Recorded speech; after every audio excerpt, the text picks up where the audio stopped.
అధ్యక్ష ధన్యవాదాలు. రాష్ట్రంలో అంటే ఉమ్మడి రాష్ట్రం 1956 నుంచి 2014 వరకు దాదాపు 57 సంవత్సరాలు మొత్తం ఉమ్మడి రాష్ట్రంలో అప్పు, తర్వాత విడిపోయిన తర్వాత 72,658 కోట్లు.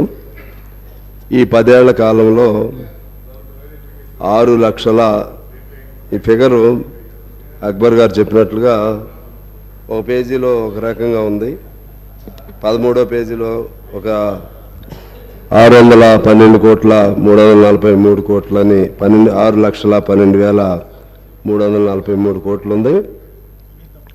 చివరి పేజీలో 6,71,757 కోట్లుగా ఉంది.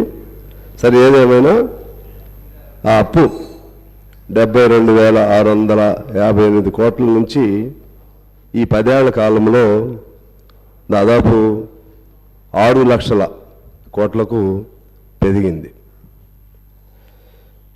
ఈ అంశానికి సంబంధించి వైట్ పేపర్ రిలీజ్ చేయడానికి సంబంధించి అక్బర్ గారు ఇంకొంతమంది సరే వారి వారి అభిప్రాయాలు చెప్పారు.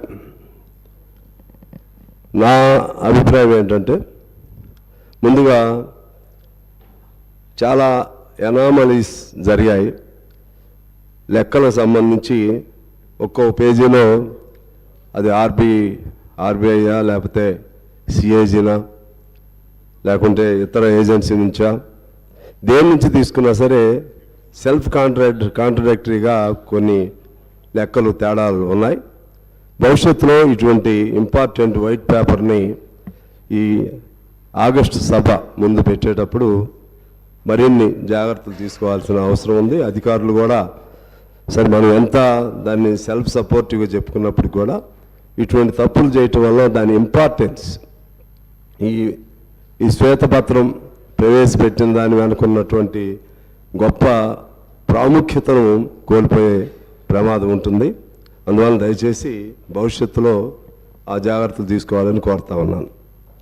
రెండో అభిప్రాయం ఏంటంటే, ఇక్కడ ఈ శ్వేతపత్రం ప్రవేశపెట్టడం వలన మన రాష్ట్ర గౌరవం దెబ్బతింటుందని, రాష్ట్రంలో ఉన్నటువంటి లోపాలు లేకపోతే ఆర్థిక బలహీనతలు బయటకు వస్తాయని, తద్వారా దేశంలో ఇతర రాష్ట్రాల ముందు పలచన అవుతామని, లేకుంటే రిజర్వ్ బ్యాంక్ దగ్గర నుంచో లేకపోతే ఇంకా ఇతర వచ్చే రుణాలు తగ్గిపోతాయని, లేకపోతే మన పెద్ద పెద్ద ఇండస్ట్రియలిస్ట్స్ వాడు రాలేరేమోనని ఇటువంటి అనేక అభిప్రాయాలనండి అపోహలనండి వ్యక్తం చేశారు.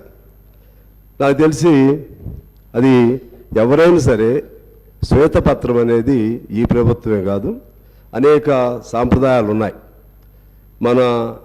మన రాష్ట్రంలో ఏం జరుగుతుందనేది స్పష్టంగా తెలంగాణ ప్రజలందరికీ కూడా తెలవటం మంచిది. ఎవరిది గత ప్రభుత్వం తప్పు లేదనుకోండి, వాళ్ళు కూడా సపోర్టివ్గా ఇది మా తప్పు లేదని రుజువు చేసుకోవచ్చు. ఒకవేళ తప్పున్నా సరే నిర్వహణలో లోపాలు జరిగినాయి అనుకోండి, నిర్వహణలో లోపాలు భవిష్యత్తులో జరగకుండా చేసుకోవచ్చు. అందువలన అది శ్వేతపత్రం ప్రవేశపెట్టడంలో పొరపాటు అనే అభిప్రాయాన్ని నేను అంగీకరించట్లేదు.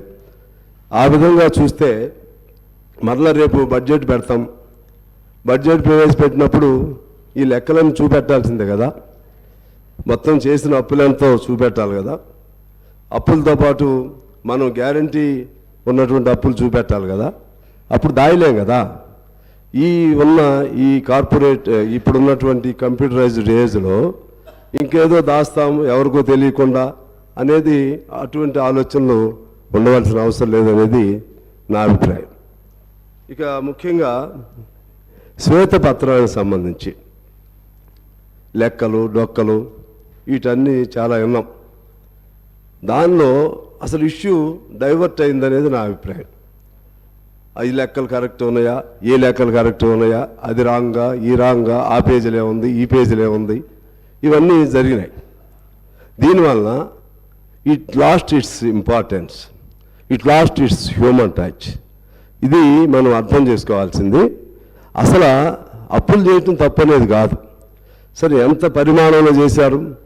కేంద్రంలో దాదాపు చాలా 100 లక్షల కోట్లు ఈ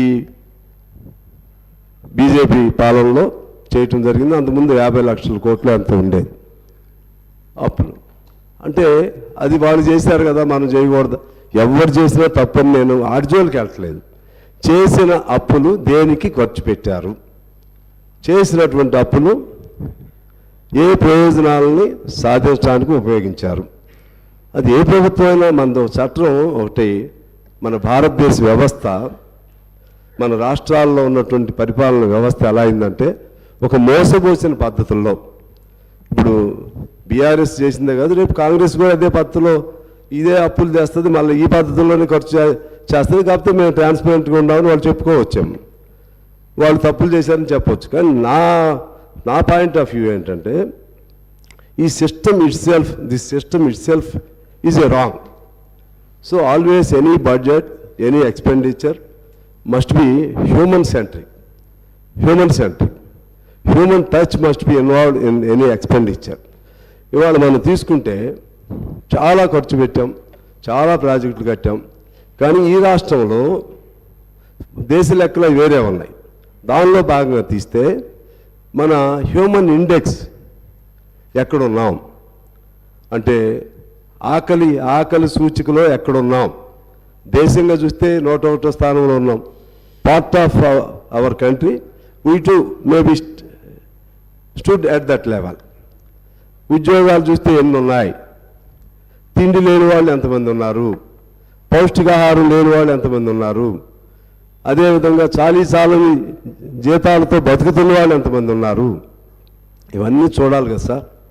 ఇవేమీ లేకుండా ఆ ఇరిగేషన్ ప్రాజెక్ట్ కట్టాం, లేకపోతే చార్మినార్ నిర్మించాం, తాజ్మహల్ నిర్మించాం, ఇంకేదో కట్టాం. తాజ్మహల్ నిర్మిస్తే తాజ్మహల్ కోసం రాళ్ళెత్తిన కూలీలు ఎవరని శ్రీశ్రీ అడిగాడు.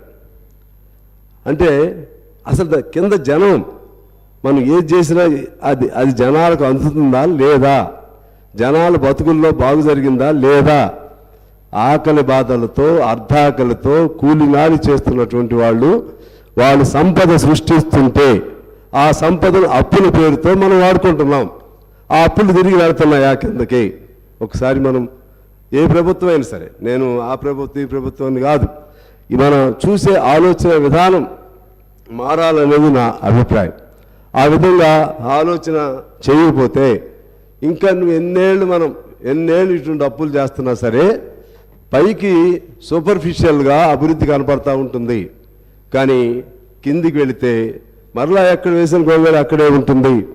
మనం ఒకసారి చూసుకుంటే ఆకలి చూసి చూడండి, అదేవిధంగా మానవ జీవన విధానం చూడండి, లేకపోతే జీవన పరిణామాలు చూడండి, ఎక్కడ చూడండి మన పరిస్థితులు ఇలాగే ఉంటున్నాయి. ఇవాళ మీరు చూసుకుంటే రాష్ట్రంలో ఎంతమంది అంటే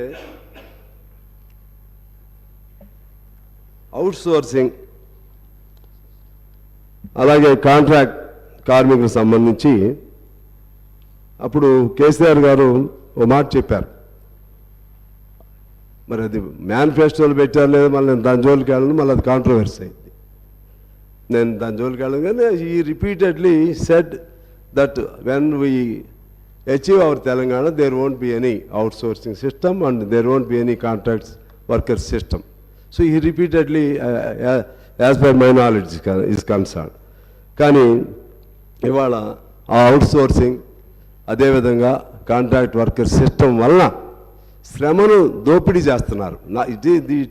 it is situated not only in Telangana, it is present elsewhere in India. The system it self became a wrong. దాన్ని ఎంతకాలం శ్రమ వాళ్ళది, సంపద ఇంకొకటిది, కష్టం ఒకటిది, ఫలితం ఒకటిది. ఒక్కడికి ఇచ్చే జీతంతో ముగ్గురికి నలుగురికి జీతాలు ఇస్తున్నారే, దాన్ని ఎలా మార్చాలి అది ఆలోచన చేయమని నేను కోరుతా ఉన్నాను. ఆ క్రమంలోనే మీరు తీసుకుంటే చాలామంది, కొన్ని లక్షల మంది ఆ విధంగా ఉన్నారు. అలాగే పిల్లలు పౌష్టికాహారం లోపంతో ఇప్పటికీ అనేక మంది మరణిస్తున్నారు. అర్ధాకలతో అనేక మంది ఉండటమే కాదు, నేను నిన్న మా కొత్తగూడెంలో చూశాను. పేమెంట్ల మీద పడుకున్న వాళ్ళు మొత్తం ఊరికే ఒక బస్ స్టాండ్ సెంటర్లో చూస్తే చలిలో దాదాపు 15-20 మంది వీడి దుప్పట్లు కూడా సరిగ్గా లేకుండా పడుకున్న వాళ్ళని చూశాను నేను. ఇలా లెక్క తీస్తే ఈ రాష్ట్రంలో తిండి లేక, లేకపోతే ఇంటి గూడు లేక, చలిలో వర్షంలో తడుస్తూ చలిలో వణుకుతూ ఎంతమంది ఉన్నారో ఒకసారి లెక్క తీయాలి. అదేవిధంగా గ్రామాల్లోకి వెళితే సొంత ఇల్లు లేని వాళ్ళు ఎంతమంది ఉన్నారో లెక్క తీయాలి. గ్రామాల్లోకి వెళితే చేసిన పనికి తగిన జీతం లేక, తగిన కూలీ లేక, పని చేయటానికి పని దొరక్క ఎంతమంది ఉన్నారో చూడాలి. ప్రాజెక్టులు కట్టాం, కాళేశ్వరం ప్రాజెక్టు కట్టొచ్చు, లేకపోతే ప్రాణహిత చేవెళ్ళ అనొచ్చు, లేకపోతే పాలమూరు రంగారెడ్డి అనొచ్చు, మా సీతారాం ప్రాజెక్టు అనొచ్చు. కానీ ఇన్ని ప్రాజెక్టులు కట్టితే డబ్బులన్నీ ఒక చోటకే మనం ఫోకస్ అవుతుంటే మరి మిగిలిన వాళ్ళకి ఎప్పుడు వాళ్ళ షేర్ వాళ్ళకి ఎప్పుడు వస్తుంది? మొత్తంగా చూస్తే యాజ్ ఏ హోల్ డెవలప్మెంట్ ఇండెక్స్లో పెరగొచ్చు మనం, పెర్ క్యాపిటల్ ఇన్కమ్ పెరగొచ్చు మనం, అలాగే ఎస్జిడిపిలో మనం రేటింగ్ బాగానే ఉండొచ్చు. కానీ అల్టిమేట్గా కిందకి ఎప్పుడు వెళ్తుంది?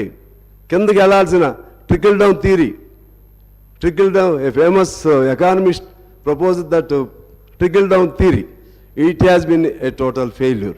That means ఎవడో అక్కడ పరిశ్రమ పెడితే కిందకి బొట్టుగా అందిద్ది. ఎప్పుడు బొట్టు అందిద్ది? ఇప్పుడు ఈ దేశానికి 75-76 ఏళ్ళు స్వతంత్రం వచ్చింది. ఇంకా నేను అనేది ఓవరాల్గా చెప్తున్నాను. ఇక్కడ మీరు దీనికి సంబంధించి చెప్పాలని అనొచ్చాము ఒకళ్ళిద్దరు. దీనికి సంబంధించి రిలేటెడే ఇన్ని అప్పులు అవుతున్నాయి, ఇన్ని లక్షల కోట్లు అప్పులు అవుతున్నాయి. ఈ లక్షల కోట్లు ఎటుపోతున్నాయి అనేది మా పాయింట్. ఈ డబ్బంతా ఎటుపోతుంది అంటే ఒకడు కష్టపడితే ఇంకోడు సుఖంగా ఉంటాడా? ఇవాళ చాలా లెక్కలు చెప్పిన తర్వాత చెప్తాను నేను దానికి సంబంధించి. ఆ విధంగా ఇవాళ అప్పు లేనటువంటి నేను అడుగుతున్నా, ఆ అప్పు ప్రభుత్వ అప్పే కాదు, అసలు అప్పు లేని వ్యవస్థ ఏముంది ఇప్పుడు మన తెలంగాణలో? సింగరేణి తీసుకోండి. సింగరేణి ఒకనాడు చాలా గొప్ప సంపన్నవంతమైనటువంటి సంస్థ సింగరేణి. అది ప్రభుత్వానికి సంబంధం లేదని అనొచ్చు, కార్పొరేషన్ కాబట్టి వాళ్ళ అప్పులు వాళ్ళు అనొచ్చు. కానీ సింగరేణిలో ఆదాయం అంతా ప్రభుత్వానికి వస్తున్నాయి. సింగరేణిలో సంపాదించిన డబ్బులన్నీ ఈ 10 ఏళ్ల కాలంలో అది సిఎస్ఆర్ పాలసీయా డిఎంఎఫ్టి పేరుతోనూ ప్రభుత్వమే తీసుకుంటుంది. కనకదుర్గమ్మ ముక్కుపూడకు కూడా ఈ డబ్బులే పోయినాయి, మా డబ్బులే, సింగరేణి డబ్బులు పోయినాయి.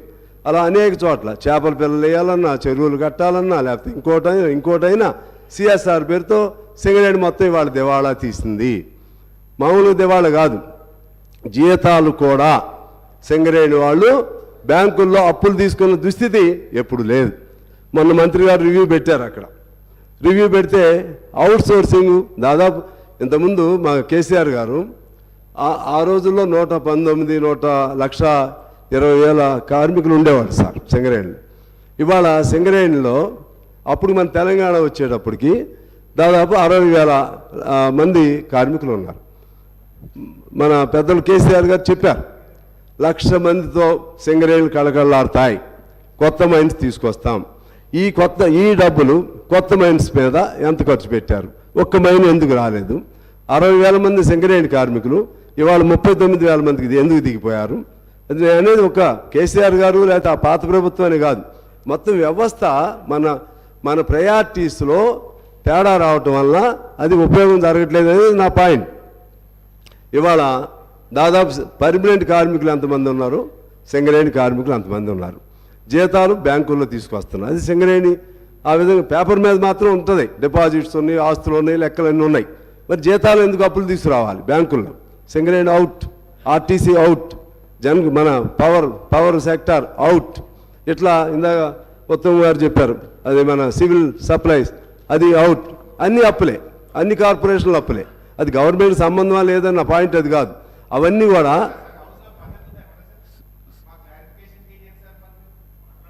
ఉన్నాయి. సాంబశివరావు గారు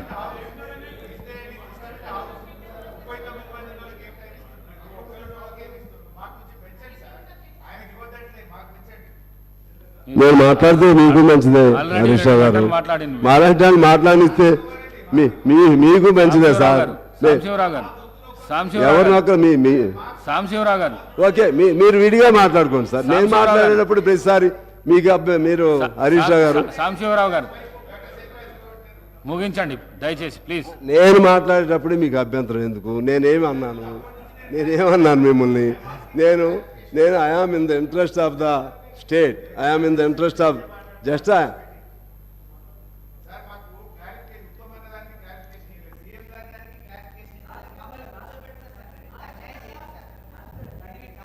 అలాగే అధ్యక్ష, ఇవాళ మనం చూస్తే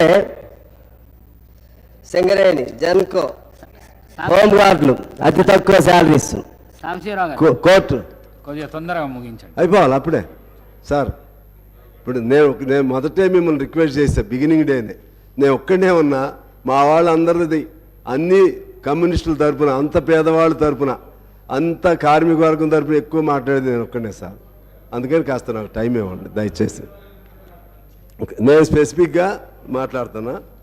అలాగే ఇవాళ ఈవెన్ జర్నలిస్టులు, పేద జర్నలిస్టులు చాలామంది ఉన్నారు. వాళ్ళకి సంబంధించి ఒక పాలసీ లేదు. ఇక్కడ మన అసెంబ్లీలో అవుట్ సోర్సింగ్తో పనిచేసే వాళ్ళు కొన్ని వందల మంది ఉన్నారు. వాళ్ళని పట్టించుకునే వాళ్ళు లేరు. వ్యవసాయ కార్మికులు వేలాది మంది ఉన్నారు. హమాలీలు, ఆటో, క్యాబ్, భవన నిర్మాణం, పాఠశాలలో తాత్కాలిక ఉపాధ్యాయులు, అలాగే ఆర్టీసీ, హోమ్ గార్డ్స్, వీళ్ళందరూ లెక్క తీస్తే దాని మీద ఒక శ్వేతపత్రం తీయాలని మీ ద్వారా నేను కోరుతా ఉన్నాను. హమాలీలు కానీ, అసంఘటిత రంగం కానీ, ఇటువంటి క్యాబ్ డ్రైవర్లు కానీ, వాళ్ళ బతుకులు బాగు చేయగలిగితే తెలంగాణ బాగవుతుందనేది నా అభిప్రాయం.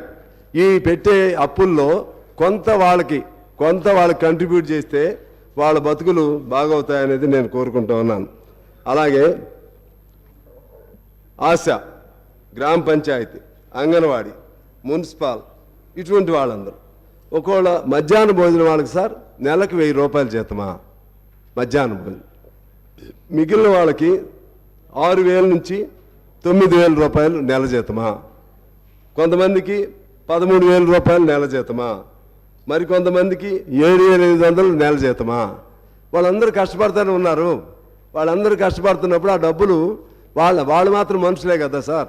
మిగిలిన వాళ్ళు ఎలాగో వాళ్ళు కూడా కాకపోతే చదువుని బట్టి, టెక్నికాలిటీస్ని బట్టి కొద్ది వేరియేషన్ ఉండొచ్చు. కానీ వేతనాలు అంతంత తక్కువ చేయటం వల్ల ఆ విధంగా ఈ డబ్బులన్నీ కొద్ది మంది చేతుల్లోనే ఫోకస్ అవుతున్నాయి అనేది మా పాయింట్. శ్రమ అంతా ఇక్కడ నుంచి చేస్తుంటే, వీళ్ళు సృష్టిస్తుంటే ఈ డబ్బులంతా కొద్దిమంది దాని మీద ఫోకస్ అవుతూ ఉన్నాయి. దీని మీద నా అభిప్రాయం ఏంటంటే ఇది ఎక్కడో దీన్ని కర్బ్ చేయాలి, దీన్ని అరెస్ట్ చేయాలంటే ఎలా? అసలు ఈ ఆస్తులు కొద్దిమంది చేతుల్లో ఎంతెంత పెరిగినాయి. పేదవాడిగానే ఉండగా ఒక్కొక్కళ్ళు ఓవర్ నైట్ తెల్లవారేసరికి లక్షల కోట్లు లేకపోతే వేల కోట్లు, 100 కోట్లు ఎలా సంపాదిస్తున్నారు. అందులో రాజకీయ నాయకులు, ప్రధానంగా రాజకీయ రంగంలో ఉన్నటువంటి వాళ్ళు ఇటువంటి అపవాదుల్ని మనం చూస్తూ ఉన్నాం. 100 కోట్లు రాజకీయ నాయకులు సంపాదిస్తున్నారు.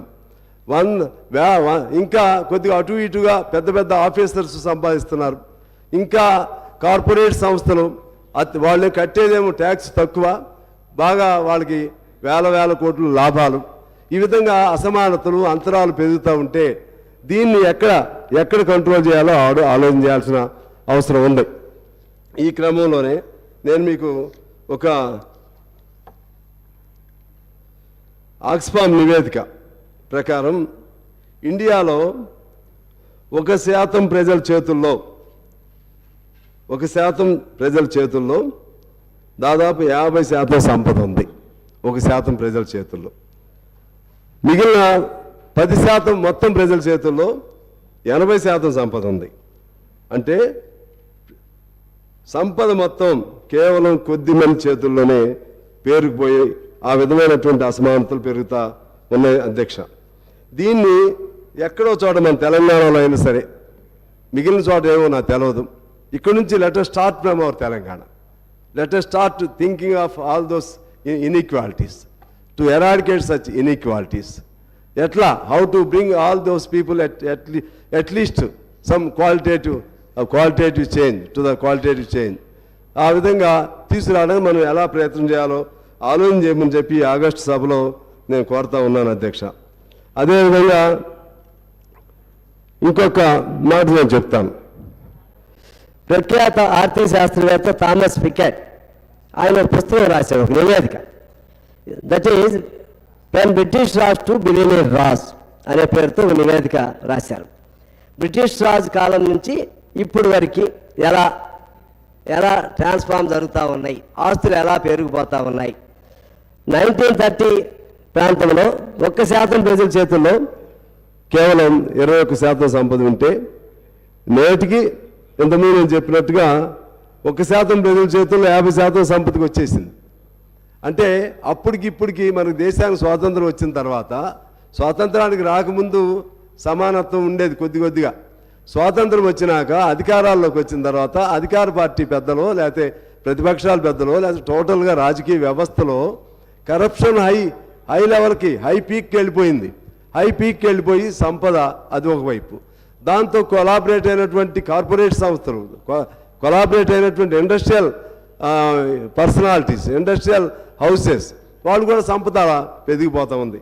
దీన్ని కంట్రోల్ చేయాల్సిన అవసరం ఉందని నేను మీకు విజ్ఞప్తి చేస్తూ ఆఖరిగా ఒక పాయింట్ చెప్పి నేను సెలవు తీసుకుంటాను అధ్యక్ష. ఒకటి, జిఎస్టీలో మనకు టోటల్గా 18 లక్షల కోట్లు ఇవాళ మనం కడుతున్నాం. దానిలో కట్టేది 3% మాత్రమే మొత్తం సంపన్న వర్గం కడుతుంది. 3% మాత్రమే. 18 లక్షల జిఎస్టీ, 18 లక్షల కోట్ల జిఎస్టీలో 3% సంపన్న వర్గం కడుతుంది. మిగిలినంత ఎవరు? మళ్ళీ ఇందాక మనం అనుకున్నట్లుగా పేదవాడు, రిక్షా దొక్కేవాడు, ఆటో నడిపేవాడు, మూటలు మోసేవాడు, ఇటువంటి వాళ్ళు కట్టే డబ్బులే అక్కడ జిఎస్టీ పోగవుతున్నాయి. మళ్ళీ ఆ జిఎస్టీ నుంచి మరలా మనకి వచ్చేసరికి ఎప్పుడన్నా పొరపాటు సబ్సిడీ ఇస్తే కొంతమంది మేధావులు సబ్సిడీలు ఇచ్చి సమాజాన్ని సోమరిపోతులా తయారు చేస్తున్నారు, పేదవాడిని సోమరిపోతులా. కానీ వాడికైతే మాత్రం కార్పొరేట్ సంస్థలకు మాత్రం అన్ని రాయితీలు ఇస్తున్నారు. ఆ విధంగా లక్షల కోట్లు వాళ్ళకి బెనిఫిట్ ఇస్తున్నారు. అందుకని నా అభిప్రాయం, అట్లీస్ట్ మనం let us start from our Telangana. నా అభిప్రాయం ఏంటంటే దీన్ని ఎక్కడో చోట చెక్ పెట్టాలి. కనీసం బాగా ఈ కరప్టెడ్ బగ్గర్స్ ఎక్కడెక్కడ ఉన్నారో దానిపైన వేటాడండి అని ఒక భారతీయుడిలాగా వేటాడితే మంచిది. ఎవరెవరు ఎక్కడెక్కడ బాగా ఓవర్ నైట్ ఎలా తయారైపోయారో వాళ్ళపైన మన నిఘా సంస్థలు కానీ లేకపోతే యాంటీ కరప్షన్ బ్యూరోస్ కానీ ఇవన్నీ కూడా ఆ విధంగా ఆ డబ్బులు అనేది కేంద్రీకరణ అవ్వకుండా, పోగుపడకుండా, ఆస్తులు ఆ విధంగా పెదగకుండా ఉంటే నువ్వు ఎన్ని లక్షల కోట్లు అప్పు చేసినా ప్రజల కోసం చేస్తే తప్పేం కాదు. అప్పు చేయాలి, మనిషిని వాడికి పని కల్పించాలి. అందుకని చాలామంది ఎకానమిస్ట్ చెప్తారు దాన్ని direct pumping of the money in to the hands of the poor people అని. డైరెక్ట్గా ప్రతి మనిషి చేతుల్లో డబ్బులు పెడితే వాడు తిరిగి మళ్ళీ దాన్ని ఖర్చు చేస్తాడు, దాన్ని మళ్ళీ పని చేస్తాడు, వాడికి ఆదాయం పెరిగిద్ది, ఆదాయం సమాజానికి వస్తుంది. అందువలన ఆ విధంగా మంచి ఆలోచన చేసి మన తెలంగాణలో అసంఘటిత రంగం, ఈ పేద వర్గాలు వీళ్ళందరికీ సంబంధించి వీళ్ళ బ్రతుకులు ఎలా బాగు చేయాలో ఒక ఆలోచన చేసే విధంగా ఒక శ్వేతపత్రం విడుదల చేస్తే బాగుంటుందనేది నా అభిప్రాయంతో నేను సెలవు తీసుకుంటున్నాను. రేవూరి ప్రకాష్ రెడ్డి గారు.